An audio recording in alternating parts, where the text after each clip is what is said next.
Vaudracour and Julia by William Wordsworth. O happy time of youthful lovers, thus my story may begin. O balmy time, in which a love knot on a lady's brow is fairer than the fairest star in heaven. To such inheritance of blessed fancy, fancy that sports more desperately with minds than ever fortune hath been known to do, the high-born Vaudracour was brought, by years whose progress had a little overstepped his stripling prime. A town of small repute, among the vine-clad mountains of Auvergne, was the youth's birthplace. There he wooed a maid who heard the heartfelt music of his suit with answering vows. Plebeian was the stock, plebeian, though ingenuous, the stock, from which her graces and her honors sprung, and hence the father of the enamoured. Youth, with haughty indignation, spurned the thought of such alliance. From their cradles up, with but a step between their several homes, twins had they been in pleasure, after strife and petty quarrels, had grown fond again, each other's advocate, each other's stay, and, in their happiest moments, not content, if more divided than a sportive pair of seafowl, conscious both that they are hovering within the eddy of a common blast, or hidden only by the concave depth of neighboring billows from each other's sight. Thus, not without concurrence of an age unknown to memory, was an earnest given by ready nature for a life of love, for endless constancy, and placid truth, but whatsoe'er of such rare treasure lay reserved, had fate permitted, for support of their maturer years, his present mind was under fascination. He beheld a vision, and adored the thing he saw. Arabian fiction never filled the world with half the wonders that were wrought for him. Earth breathed in one great presence of the spring. Life turned the meanest of her implements, before his eyes, to price above all gold. The house she dwelt in was a sainted shrine. Her chamber window did surpass in glory the portals of the dawn. All paradise could, by the simple opening of a door, let itself in upon him. Pathways, walks, swarmed with enchantment, till his spirit sank, surcharged, within him, overbalest to move beneath a sun that wakes a weary world to its dull round of ordinary cares, a man too happy for mortality. So passed the time, till whether through effect of some unguarded moment that dissolved virtuous restrain speak it, think it, not, deem rather that the fervent youth, who saw so many bars between his present state and the dear haven where he wished to be in honorable wedlock with his love, was in his judgment tempted to decline to perilous weakness, and entrust his cause to nature for a happy end of all. Deem that by such fond hope the youth was swayed, and bear with their transgression, when I add that Julia, wanting yet the name of wife, carried about her for a secret grief the promise of a mother. To conceal the threatened shame, the parents of the maid found means to hurry her away by night, and unforewarned, that in some distant spot she might remain shrouded in privacy, until the babe was born. When morning came the lover, thus bereft, stung with his loss, and all uncertain whither he should turn, chafed like a wild beast in the toils, but soon discovering traces of the fugitives, their steps he followed to the maid's retreat. Easily may the sequel be divined walks to and fro watchings at every hour, and the fair captive, who, whene'er she may, is busy at her casement as the swallow fluttering its pinions, almost within reach, about the pendant nest, did thus be her lover. Thence a stolen interview, accomplished under friendly shade of night. I pass the raptures of the pair, such theme as, by innumerable poets, touched in more delightful verse than skill of mine could fashion, chiefly by that darling bard who told of Juliet and her Romeo, and of the lark's note heard before its time, and of the streaks that laced the severing clouds in the unrelenting east. Through all her courts the vacant city slept, the busy winds, that keep no certain intervals of rest, moved not.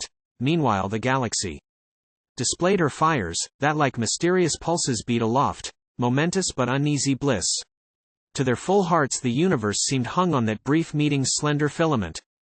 They parted, and the generous Vaudracour reached speedily the native threshold, bent on making, so the lovers had agreed, a sacrifice of birthright to attain a final portion from his father's hand. Which granted, bride and bridegroom then would flee to some remote and solitary place, shady as night, and beautiful as heaven, where they may live, with no one to behold their happiness, or to disturb their love. But, now, of this no whisper. Not the less, if ever an obtrusive word were dropped touching the matter of his passion, still, in his stern father's hearing, Vaudracour persisted openly that death alone should abrogate his human privilege divine, of swearing everlasting truth, upon the altar, to the maid he loved. You shall be baffled in your mad intent if there be justice in the court of France, muttered the father. From these words the youth conceived a terror, and, by night or day, stirred nowhere without weapons, that full soon found dreadful provocation. For at night when to his chamber he retired, attempt was made to seize him by 3 armed men, acting, in furtherance of the father's will, under a private signet of the state. One the rash youth's ungovernable hand slew, and as quickly to a second gave a perilous wound. He shuddered to behold the breathless corse, then peacefully resigned his person to the law, was lodged in prison, and wore the fetters of a criminal. Have you observed a tuft of winged seed that, from the dandelion's naked stalk, mounted aloft, is suffered not to use its natural gifts for purposes of rest, driven by the autumnal whirlwind to and fro through the wide element? Or have you marked the heavier substance of a leaf-clad bough, within the vortex of a foaming flood, tormented?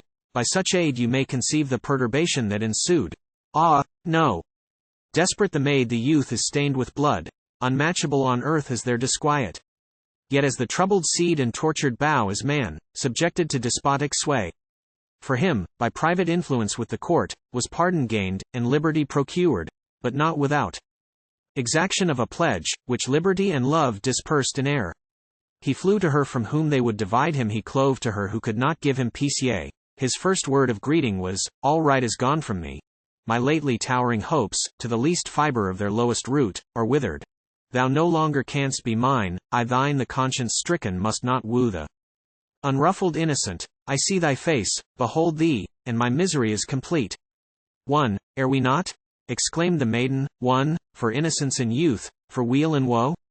Then with the father's name she coupled words of vehement indignation. But the youth checked her with filial meekness, for no thought uncharitable crossed his mind, no sense of hasty anger rising in the eclipse of true domestic loyalty, did e'er find place within his bosom. Once again the persevering wedge of tyranny achieved their separation, and once more were they united, to be yet again disparted. Pitiable lot! But here a portion of the tale may well be left in silence, though my memory could add much how the youth, in scanty space of time, was traversed from without. Much, too, of thoughts that occupied his days in solitude under privation and restraint, and what, through dark and shapeless fear of things to come, and what, through strong compunction for the past, he suffered breaking down in heart and mind. Doomed to a third and last captivity, his freedom he recovered on the eve of Julia's travail. When the babe was born, its presence tempted him to cherish schemes of future happiness. You shall return, Julia, said he, and to your father's house go with the child. You have been wretched. Yet the silver shower, whose reckless burthen weighs too heavily upon the lily's head, oft leaves a saving moisture at its root. Malice, beholding you, will melt away. Go. 'Tis a town where both of us were born. None will reproach you. For our truth is known. And if, amid those once bright bowers, our fate remain unpitied, pity is not in man. With ornaments the prettiest, nature yields or art can fashion, shall you deck our boy, and feed his countenance with your own sweet looks till no one can resist him. Now, even now, I see him sporting on the sunny lawn. My father from the window sees him too, startled, as if some new created thing enriched the earth, or fairy of the woods bounded before him. But the unweeting child shall by his beauty win his grandsire's heart, so that it shall be softened, and our loves end happily, as they began. These gleams appeared but seldom.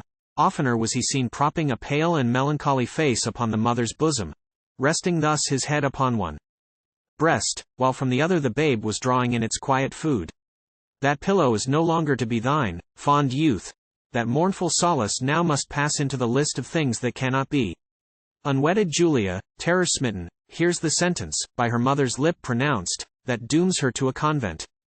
Who shall tell, who dares report, the tidings to the Lord of her affections? So they blindly asked who knew not to what quiet depths a weight of agony had pressed the sufferer down.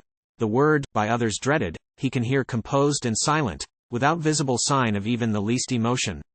Noting this, when the impatient object of his love upbraided him with slackness, he returned no answer, only took the mother's hand and kissed it. Seemingly devoid of pain, or care, that what so tenderly he pressed, was a dependent on the obdurate heart of one who came to disunite their lives for ever sad alternative.